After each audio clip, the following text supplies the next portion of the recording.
welcome to Learn to Live Stress-Free.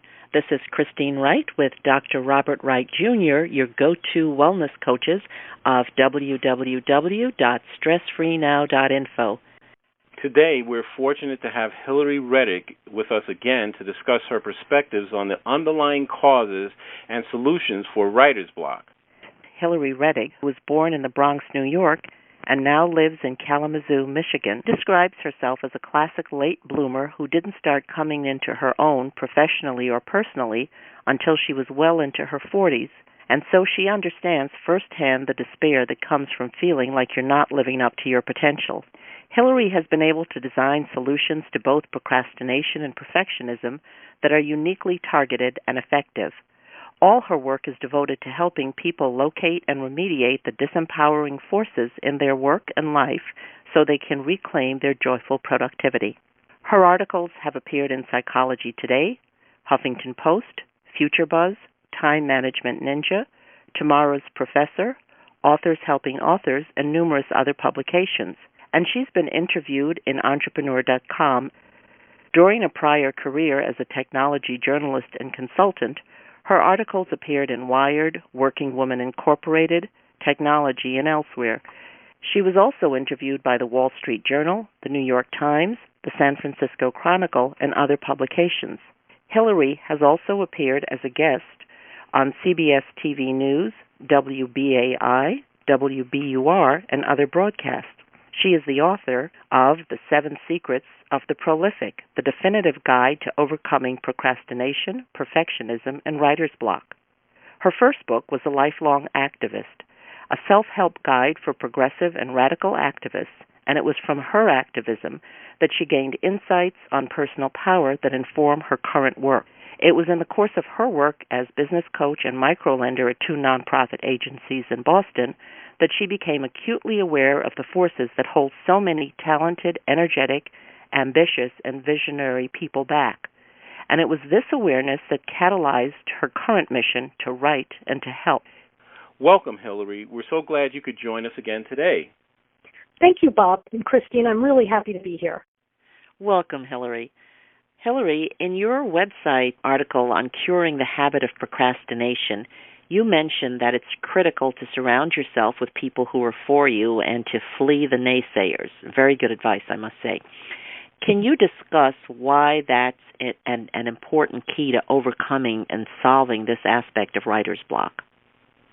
Yes, thanks, Christine, because that's a really important point. Basically, I feel that we live in a culture, and maybe all cultures are like this to some degree, that it's hostile to individuality, hostile to creativity, hostile to self-assertion, hostile in our culture to almost everything except just making money. And I feel, now that we don't say that, of course, we pretend to celebrate individuality, creativity, non-conventionality and stuff, but it's still, if you go even a little bit out of line or assert yourself a little bit out of line, it's pretty clear that there are forces that act against it. So living a creative life, an activist life, living simply even a life according to your own values. Maybe you value your family more than you do earning a lot of money, and that's where you invest your time. These can be tricky and difficult challenges, particularly if you're going to do them in a responsible way. They're tricky even when you're surrounded with people who want to support you. When you're surrounded by people who don't support you, it becomes even that much harder. And there is a thing, and it's called expectation psychology, where we tend to live up to or down to the level of other people's ideas about us. You can Google it, and the audience can Google that and see. And there's, for instance, a very famous study about a group. They took a group of 6th graders, divided them randomly in half, and gave half the class to a teacher who was told that they were gifted students, and the other half of the students went to a teacher who just said they were ordinary. And by the end of the school year, the group of students who were supposedly gifted, except they really weren't, they were random, they were reading Shakespeare, they were doing all kinds of stuff that the other class wasn't. And the only difference was how the teacher perceived them. So who you hang around with is a really important decision, and hanging around with people who see and respect the best of you and your values and want to support you in realizing those values is a crucial success skill. Very true, yes. I mean, that is really very reminiscent of, I believe it was Jane Elliott's blue eye, brown eye study, in dividing the class and telling them you're this and you're that, and the children lived into that expectation. Yes. And I think it's very important what you said about the individual, that at one turn we're being told, be individual, be unique, and in the next moment there's this expectation of conformity. And that is really something that stunts many people. You can do whatever you want as long as it's what I tell you. Yes. And of course it's harder in a down economy, in a contracting economy, when we have to work super hard just to stay afloat. It becomes even more challenging. And you really don't need people around you who are going to put you down, especially for your virtues. And you don't need them both literally and figuratively, because there are many people around who will see what you're trying to do and support you. Very definitely. Now, Hillary, when you're habituated to, or if you're an individual who has a high percentage of naysayers in your core environment, what tips can you give for dealing with family members and friends who may fall into that category? Is this a case where we have to jettison those folks from our lives in order to move forward? Yes. I find that most people, most creative people, most values-driven people have to eventually create their own family. It can include members of their birth family, or their, birth family and extended family, but sometimes it doesn't, and it usually includes people that they've met who share their basic values and approach to life. Now, Christine, you used the word jettison, and that's a strong word, but I totally endorse it. Totally. I was waiting to hear what you were going to say about that, Hillary. Yeah. And if there was a stronger word, I might use that. Now, I think one mistake that we make is we can assume that people mean us ill. I don't think we should make that assumption. So if somebody is basically a naysayer, or they're putting you down, or they're saying, you'll never do this, or you can't do that, or women can't do that, or whatever, I think the right thing to do, the first thing to do, is basically state your needs, and using the classic the I statements, which is that when you say that you think my goals are impossible, it makes me feel demoralized, and I need to ask you not to do that. I would even say, state your needs twice. Maybe give them another job to do. Instead of telling me that my goals are unreasonable, you know what? You're really great with numbers. Could you help me work out my profit and loss statement so maybe I can improve it? Give them a job to do. That's a great idea. Yeah. Often people want to help, but they just don't know how. Now, that said, if you state your needs once or twice and they persist, I would jettison them, and I would minimize my contact with them. One thing successful people are very good at is balancing long-term and short-term objectives, and it might seem more comfortable in the short term to sort of put up with somebody who's a drag on you, but it never is on the long term. You just deal with it. They've got their own issues, perhaps. They can't understand. They're unsatisfied with their own life. In activism, we talk about the moral mirror. You do something, and it makes somebody else feel guilty, and they react to their guilt by attacking you. They're like, oh, recycling is stupid. No, it's not, but they feel guilty, and so they're lashing out. So give somebody the chance, express your needs, give someone the chance to do better, and if they simply can't or won't do better, I do recommend jettisoning them. It happens all the time. Thank you. That makes very good sense. I know in my own life I've tended to hang on to relationships and people longer than they were in my best interest. And I think at some point what helps us when we can tap into our bravery and our courage and say, let's look for a different set of friends, a different set of supporters, and let's change our environment. So thank you so much. That's excellent. Yes, and Christine, let me add to that I think that is, and those people are out there. There are plenty of wonderful, supportive people out there. the other thing I really want to say, because it's so important, are that these problems that I help people with, procrastination and perfectionism, writer's block, they afflict the best people. They afflict the most giving people, the most considerate people, the people who care the most, who care about quality, who care about meeting their responsibilities to the people around them, meeting their responsibility to society, to the planet. And if you are one of those people, success is almost inevitably going to be harder than if you're a selfish, self-centered person. And you know what? We can see this all around us. I think we're in an era of certainly U.S. history where the selfish, self-centered people are in the ascendancy. It's way easier if you don't care who you hurt on your way to getting rich or whatever your particular metric of success is. Success is way easier than if you are trying to succeed, but at the same time, take care of your personal responsibilities. Be kind to the people around you. Take care of your societal responsibilities. And that's how people get, it tripped up in things like procrastination and perfectionism, because it really is a tricky endeavor. And it's going to go much better and much faster if you can find the other people who are balancing all of these various things together in a productive way, and they can model for you. Yes, exactly. Bob and I talk very often about encouraging people to indulge in self-care. Mm-hmm.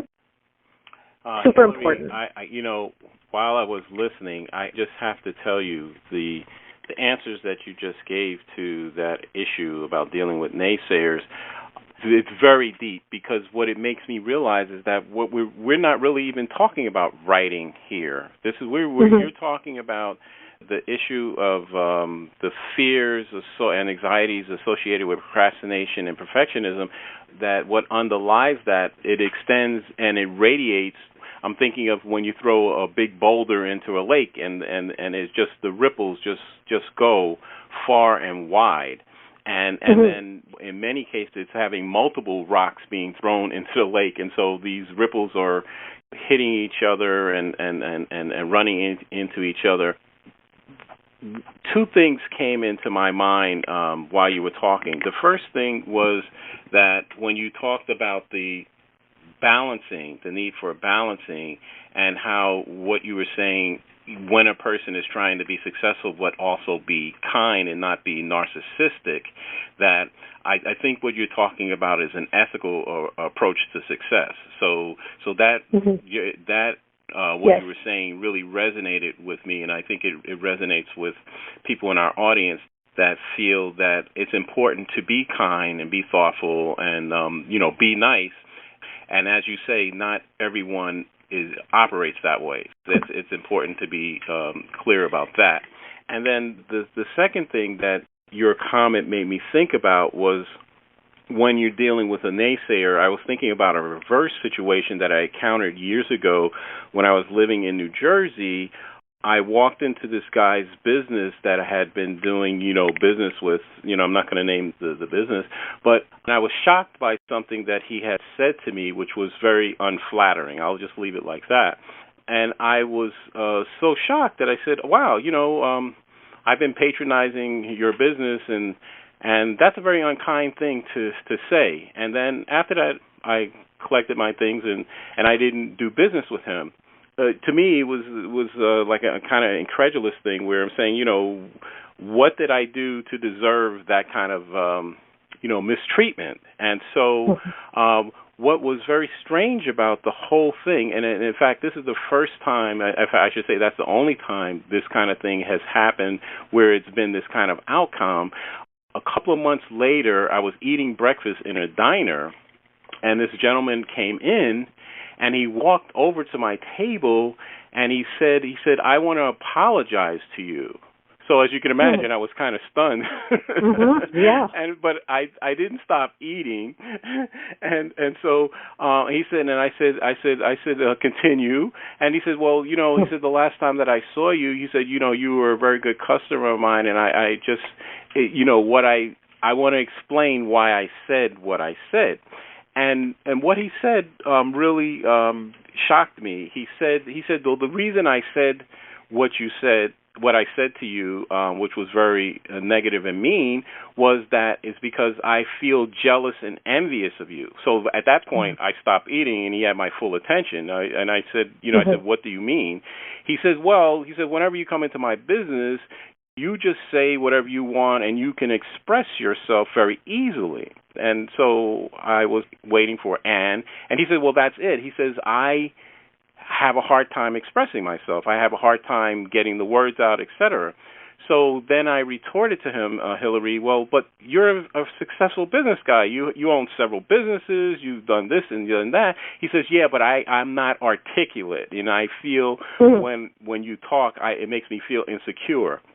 So I bring that up because that was the only time that's, I've had other incidents where people have said, mean things to me and, from my perspective, uncalled for, but I had never had anyone come back to me and apologize and explain what the underlying issue was. And so that's when you were talking, I was thinking, wondering for our audience also, how often is the naysayer jealous or envious, or they're looking to, they wish they could do that thing, but it's coming out in a negative way, instead of the person say, oh, could you show me how you do that, or can you show me how that's done? And that's the question I always ask people, where someone drives up in a new car, instead of feeling jealous, why don't you ask them, oh, so how did you do that? How did that work? And so that, that's what your comments, that's why I said it's very deep. Yes. Where this is not just about the writer's block or just the, the surface issues. And that's the beauty of what you bring to the table, Hillary. Well, thank you, Bob. And I'm sorry that you had to experience that incident. What's really interesting was, and what's relevant to our discussion, was he was envious of your ability to speak and express yourself. So he was kind of, even though he was superficially successful or even not superficially successful, he was blocked himself. Right. But from my perspective, I just take talking for granted. It's something I've always done all my life, so I don't even think of it as anything unusual. However, that's how he perceived it, and so whether it's writing or anything else, I know before I wrote my first book, I used to ask people, so how do you get it done? Because writing a book is different than doing many other things, and so it's very helpful. I think it's helpful to many people, Hillary, what you're able to bring to the table here in terms of how to move people along the process, whether they're trying to write an article or they're trying to write a book or get anything done. The student needs to get their homework in, or the person needs to get their research paper in, or a person is in love and they want to write a poem. And so I think that's the beauty of what we're talking about here. Let me go this direction now, Hillary. You have an article on your website about the nature of perfectionism, and in that article you say that perfectionism often starts in childhood and is catalyzed by traumatic rejections. I know when I read that, I said, that's very interesting what she's saying here. Can you explain what you mean in more detail to our listeners, as well as discuss some of the potential solutions for perfectionism, such as you talk about journaling, or what you call compassionate objectivity? I had never heard that term before. Okay. So perfectionism is fairly complex. It's got a lot of characteristics. I discussed some of them in the last show. Narrow definition of success, broad definition of failure, over-identifying with the work, comparisons, etc. Obviously, our parents, grew up in a perfectionist society. Many of our teachers did. And so parents can say things like, why aren't you good as your sister? Or how come you just got it? Why didn't you get an A? B is not acceptable, or just do this. This is easy. So parents say things like this all the time as well. Often because, they're trying to help, but they don't know that, they're being perfectionist. My quote-unquote favorite perfectionist parent story I'd like to share with your audience. It just takes a moment. I I had an acquaintance who had a 12-year-old daughter, and the daughter played soccer, and one day during a soccer game, she broke her wrist. And so the school took her to the emergency room, and her dad showed up in the emergency room first because he worked closer to the hospital.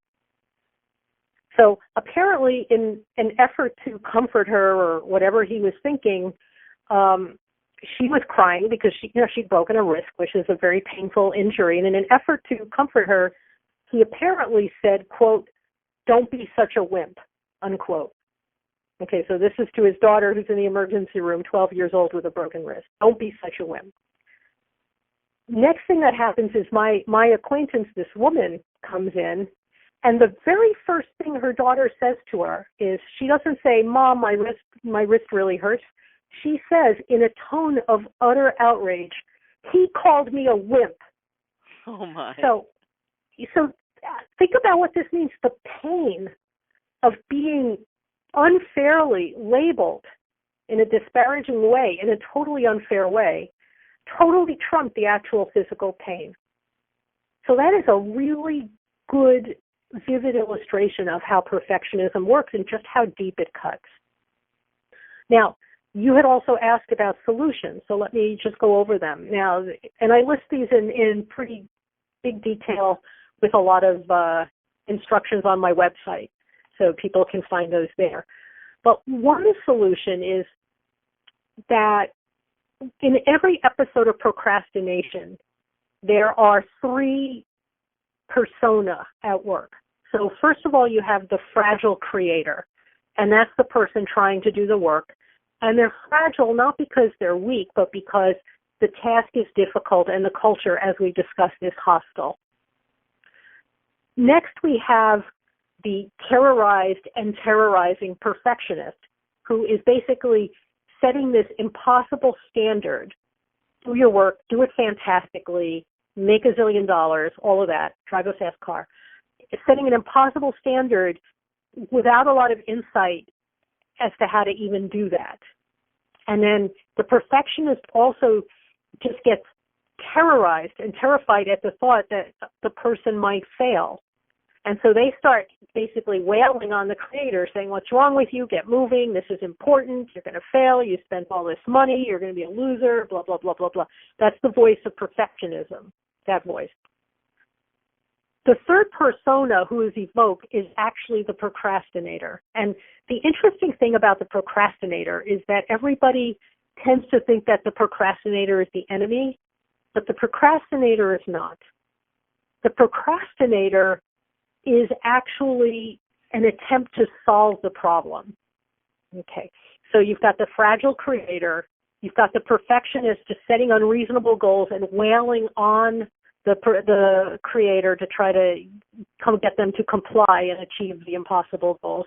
The creator is just desperate. Now you have the procrastinator who's saying, "You know what, this situation is unacceptable, I'm out of here." And there are two basic ways that people escape. One is through dissociation. They lose track of time, they play video games, they do, web searching, whatever it is they do, watch TV. That's actually the easier one to deal with, because the other mechanism that the procrastinator uses is that they mimic productive work. And this one's really pernicious. So a procrastinator who procrastinates by mimicking productive work, they might do something like clean their whole house top to bottom so it looks like something in a magazine. Or they might work extra hours at their job, or spend extra hours helping everybody else out. And now helping is good, but if you do it too much, if you do it at the expense of your own mission, that's not so good. You're actually getting into codependency there. They might do something like research their novel or their thesis to death but never write it. Or they might plan their business to death but never actually start it, never actually get on the phone and start selling. So that's procrastination as a mimic of productive work. One of the solutions is to grow another persona. The persona who's missing is actually the wise and compassionate adult. The person who can deal with the perfectionist, can diffuse the perfectionist, support the creator, so you no longer need the procrastinator. And so one of the things you can do, for instance, when you're in the middle of perfectionism or procrastination is you can journal, and you can journal in the form of a dialogue. And so one of the person in the dialogue is your perfectionist, and the other person has to be this compassionate adult. So the perfectionist is like, oh, this is terrible. Why can't you do this? This is easy, blah, blah, blah. And the compassionate adult will say, you know what? I am totally with you. We want to be able to do our work right now. Why don't we look at what the barriers are, to getting it done and see if we can deal with any of those. The perfectionist is like, I don't want to look at the barriers. I just want to get it done. This is ridiculous. This is easy, blah, blah, blah.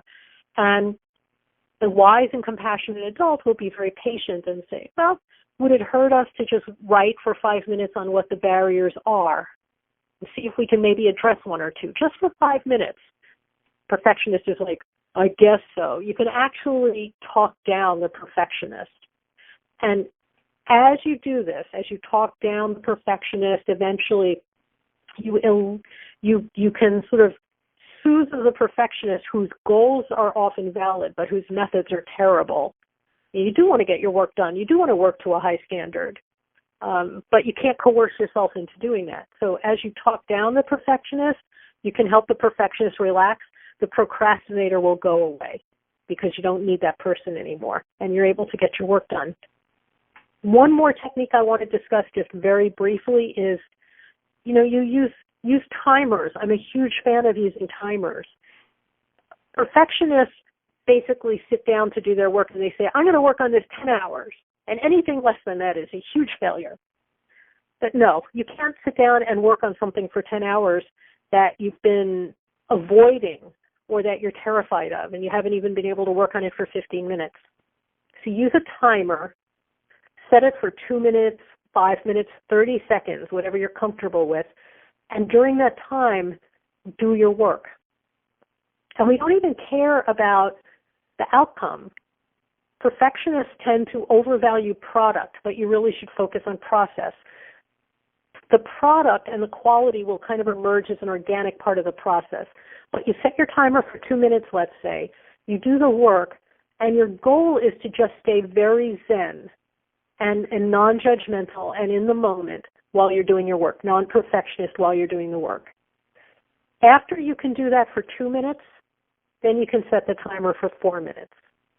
Then after you can do that for 4 minutes, you can set it for 10 minutes. 10 minutes, then maybe you can do 15, 20, half an hour, all the way up to 10 hours if that's what you want. But there's no cheating this. You have to really pursue it methodically, and in my experience, it's when people finally get that perfectionism as a dead end, and they should never indulge. But you can listen to the perfectionist voice in terms of figuring out what exactly you're upset about, but never accept its solutions. When you should never indulge perfectionism or listen to it like it's telling the truth. The faster people get where they understand that, the faster they make progress. All I can say, Hillary, is wow, wow, wow, wow. The number one thing that comes to my mind, and I'm wondering if our audience has the same thing, you are talking about different parts, and on one level that is a familiar concept from Gestalt therapy and also in NLP. I'm wondering, when you've done your workshops or working with people individually, do people automatically get it in terms of having these different aspects of the self, and or have you ever had pushback about, oh, you have this inner critic or you have this other part that's stopping you? Because the reason I mention that, Hillary, is that this is not ordinary everyday conversation. People don't talk about, or have this part over here that's doing this, doing that. So I'm wondering if you ever get any resistance, or does everyone always say, oh, yeah, that's what my experience is? That is such a terrific question. Thank you, Bob. My experience is that people get it intellectually. That and that there's some fraction, like they get it intellectually. And there's some fraction of the people I work with who all I have to do is kind of correct their information and correct their categories. And when they hear the mechanisms of productivity and underproductivity, when they hear that perfectionism is basically a dead end, they don't actually have a lot of fear underneath. They're just misinformed. And they can basically take that and they can run with that. All of a sudden they actually know how to be more productive. And there's a fair number of people like that. Other people, they have what I would call a sentimental attachment to perfectionism. It's hard to let it go. They've been told their whole life that, the way to improve, their performance is basically to straighten up and fly right, no pain, no gain, or, stop being self-indulgent and stop being such a whiner and all that. They've been told that their whole lives, not just by the people around them, but by the society at large. It's hard for them to let go of that. But that is when people actually let go of that, when they say, I am sick and tired of being in the grip of this negative deprivational mindset. I'm done. When they say they're done, that's the point where they can make fast progress. But just to show you how sneaky this is and how tricky, I've had people where, I've given a 3-hour workshop on perfectionism, and the main point of the whole workshop is perfectionism is not the same as having high standards. Having high standards is great. I have super high standards. I think everybody should have high standards. But there's a difference between having high standards and impossible standards. And there's a difference between, making an honest go for a high standard and then just bashing yourself, and trying to coerce yourself and guilt yourself. I can finish a 3-hour class on that and someone will still raise their hand and say, but I like my high standards. What's wrong with having them? Because we've been so strongly conditioned to think that perfectionism is a good thing and a productivity tool when it's really not. Okay, great. I think that's a good answer that our audience will easily understand. Let me just ask you this question, Hillary, just to follow up on something Christine had asked you about the naysaying, that talking about support. How on your website you have a section talking about the importance of having the support of mentors and also being a mentee and a mentor. Mm-hmm. So can you just discuss that a little bit in terms of how that fits into being successful and breaking through? Yes. Mentors are crucial. And I think one of the big dividers or separators between people who are successful or prolific and those who aren't is that successful people, and I use that term kind of holistically, people who are enjoying and living their own values, they understand that help is abundant and mentorship is abundant, and they don't hesitate to find it. And asking for help is actually one of the most empowered things that you can do. And I've had many people who email me, and they'll say, hey, I'm really stuck on a problem. I really need your help. And I'll say, okay, let's talk in an hour. And then half an hour later, I get another email saying, never mind, I solved it. The reason that happens is, and it's always delightful when it happens, but the reason it happens is because in order to ask someone for help, you have to first overcome any shame or guilt that you might be experiencing, and doing that is empowering. And then when you actually ask for help, that's even more empowering. And empowerment in this context means you get out of this zone of harsh judgments and moralization, and you get into the zone of problem solving, and then they solve their own problem. So it is always fun when that happens. Wow, Hillary, I have to tell you, that answer, we on that answer alone, we'll have to have you back, because you brought up shame or guilt, and because my light bulb came on and I said, can Hillary actually explain why a person feels shame or guilt for asking for help or wanting to ask for help, that they would be feeling shame or guilt? That is a whole... that is a huge oil tanker size. That's a show unto itself. Yeah. And certainly the topic of mentoring is near and dear to Bob's heart, because we've just observed through life the people who are successful, there is someone there who is showing the way for them or pointing the direction. This is the path. Go Yes. here, do this, ask this question, do this action. And also, yes. just pyramiding off of that, Hillary, my experience has shown me that that it's actually often more important to know what not to do than sometimes what to do. Don't go down yes. the street. There's a hole in the road, or so that's where the mentoring. Someone can just say, as a friend said to me the other day, he said, "Listen, if this were the 1970s, 1980s, and you were going to do Sony Betamax, I tell you," he said, "I wouldn't be a friend if I didn't tell you, VHS is the way to go." Yeah. And he says, so I think that, so Hillary, this has been so much fun, but right before we wrap up, I want to take this opportunity to thank you for shedding your bright light on what for many, many people is a tough area of life to deal with. I'm quite sure our audience has found your ideas and concepts helpful for moving them forward with not just their writing, but you are touching on what for many people might be a third rail type area.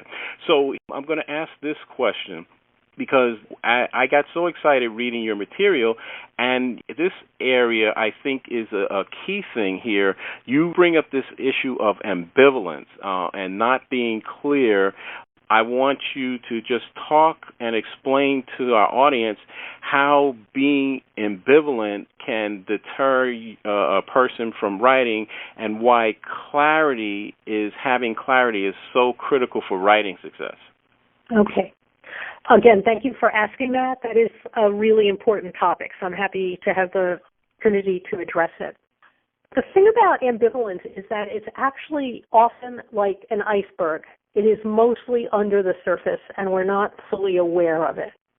If we go back to the image I have of the fragile creator, again, not because the person is weak, but because it's kind of a tough challenge and the culture is hostile.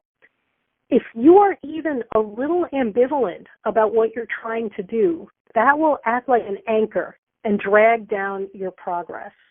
So let's use writing as an example, although we could use anything. If there is even a tiny part of you that thinks that writing is frivolous or self-indulgence, or it's something only egomaniacs can do, or it's something that, who cares about what I have to say, or that the kind of writing you do is frivolous, that nobody cares about, romance or science fiction, or nobody cares about my story. If there is even a little bit of that feeling in you, it will really drag down your progress, and it will really, it's probably a bigger factor in your thinking than you realize, because I said ambivalence is like an iceberg. And ambivalence is often characterized by this like one step forward, two step back kind of behavior, approach avoidance. You don't make much progress. You might take a workshop or a class one season but not finish it, or, you might do it but not do the homework, etc. You have to be, so the opposite of ambivalence is clarity and coherence. You have to be completely 100% clear and sure of why you want to do something and that it's important to you. And you also have to be completely and clearly sure that you have a right to do it. You have a right to live your life. You have a right to tell your story. You have a right to pursue your values if those values aren't causing harm to anyone else. And along with our previous topic of mentors, it is really important to surround yourself with people who share that very clear, coherent vision. And when you do that, I think success becomes much easier. Hillary, you keep going. I feel like you're the quarterback on the football field. You're throwing touchdowns. I just have to catch them, and go into the end zone. So here's a quick question, so that to make sure I get it and our audience gets it. Are you saying that ambivalence is the same thing as saying that you have doubt? Because what I heard you say is that even if you have a little bit of it, because my experience is that, you could be making progress on something, and then there's some aspect of yourself, someone what is that movie? There's the movie where the guy they're going to get married, and then he goes to the party the night before the wedding, and then some woman says something to him, and then he doesn't show up at the wedding. What's the name of that movie? It's the Sex and the City movie. Oh, the Sex and the City that movie. one. It's also The Last of the Red Hot Lovers. I remember that yes, too. where the girlfriend, and also Sex and the City. That's exactly, right. plants that seed of doubt in his mind, and then he runs away from the wedding. And so is that seed? It was just a passing comment because she was in a heightened state of agitation. She was angry, and she just made this comment to him, and then it spooked him. Yes. Well, don't forget, with that movie, though, there had been. I happen to have recently rewatched it, and there was actually, that was the end sequence, a long sequence. And then it turned out part of the point of that movie was that Terry had actually created this gigantic wedding, and he was kind of passively going along with it, and he really didn't want it. And then at the end of that, you had that seed of doubt. Right. Moving back to the general, that is a really interesting and subtle question. I think it's okay to doubt tactics. But the whole point of all of this work is that your actions align with your values as much as possible. It's never going to be 100% because we all have to compromise to live in the world. But you basically want to choose a path where your actions align with your values. And it's going to be an evolution. Your life will change. Your responsibilities change. What you want to avoid, I think, is self-censorship. I find that when people are indecisive, it's usually because they're self-censoring. And actually something you said earlier, Christine, reminded me of this a little. People say they want A, but they really want B.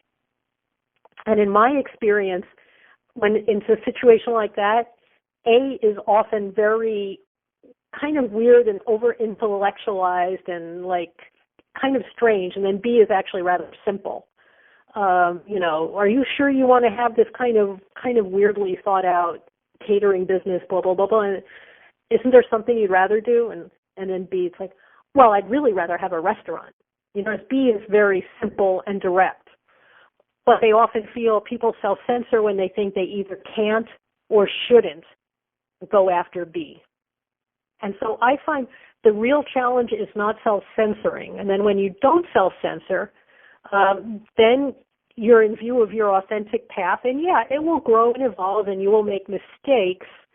But if you get used to that, to being authentic, and to being self-aware, I think the odds of taking a radically wrong turn are very diminished. And then you basically have more options, which is what we all want, and it's another word for empowered, than fewer. And you just choose among the options, the one that makes the most sense at the moment. I hope that addressed your question. Oh, well, let's see, fantabulous? Yeah. Since you're into writing, we can make up. The reason I mentioned that is I thought of there have been times when people said, well, let's go to the dictionary, and then I always like to bring in this thing that if you go back to the 1850s and people said, well, who was that Daniel Webster guy? He's some upstart, and now Webster's dictionary is. So, Hillary, I want to thank you for being our guest today. Well, thank you, Bob and Christine. I had a wonderful time, and I really enjoyed our conversation. Thank you for asking those wonderful questions. Oh, you're very welcome. It was wonderful to have you on the show again, Hillary, and you have so much extraordinary wisdom to share. As I listened to you this show and our previous show, so many things that you said resonated with me, and I know it resonated with our audience. So I'd like to take this time, Hillary, for you to let us know what you're working on and how our audience can work with you. Oh, wonderful. Well, I'm working on two projects I'm very excited about. I am working on, first of all, a version of the 7 Secrets of the Prolific for college and high school students. So it's going to be a much shorter book, very specific to the needs of students. It's going to tell them how to be very productive in their schoolwork and especially how to finish their projects.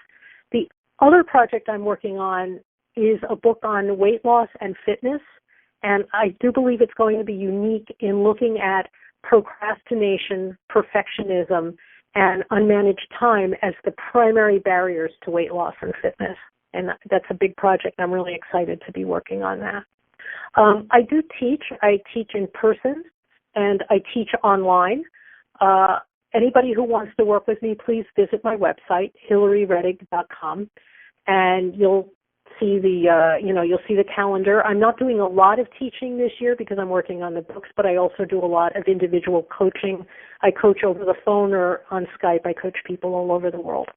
So please, anybody interested in my work, visit my site. There's a lot of free downloads on it, and I would welcome hearing from anybody on anything that I do, whether they have an immediate interest in engaging my services or not. Thank you so much, Hillary. And certainly, as you discuss your two books, I see the creativity just in those concepts, and certainly students are very much in need of the encouragement and just the alleviation of the fear and judgment in doing their work. Mm-hmm. And, anyone who talks about being healthy and watching your weight and staying in good shape, that's a topic near and dear to me. So, listeners, you can contact Hillary at her website, HillaryRettig.com. That's HillaryRettig,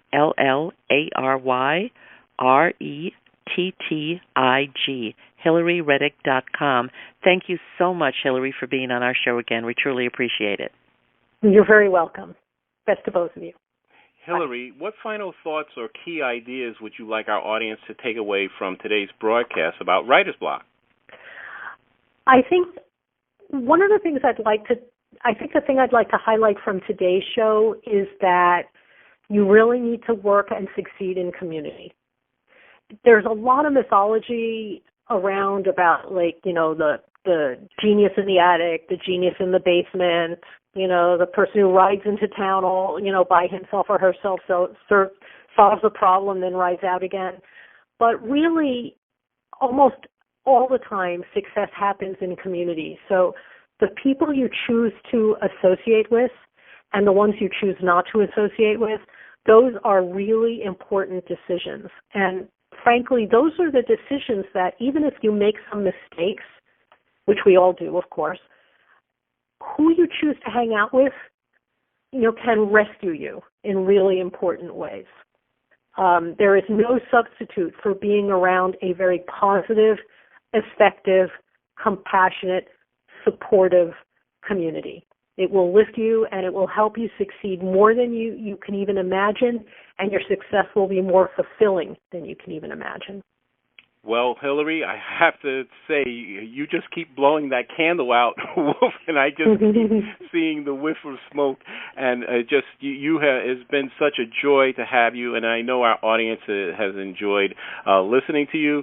And I want to thank you for being our featured guest today, and I want to thank our audience for listening wherever you are, in whatever time zone you are in.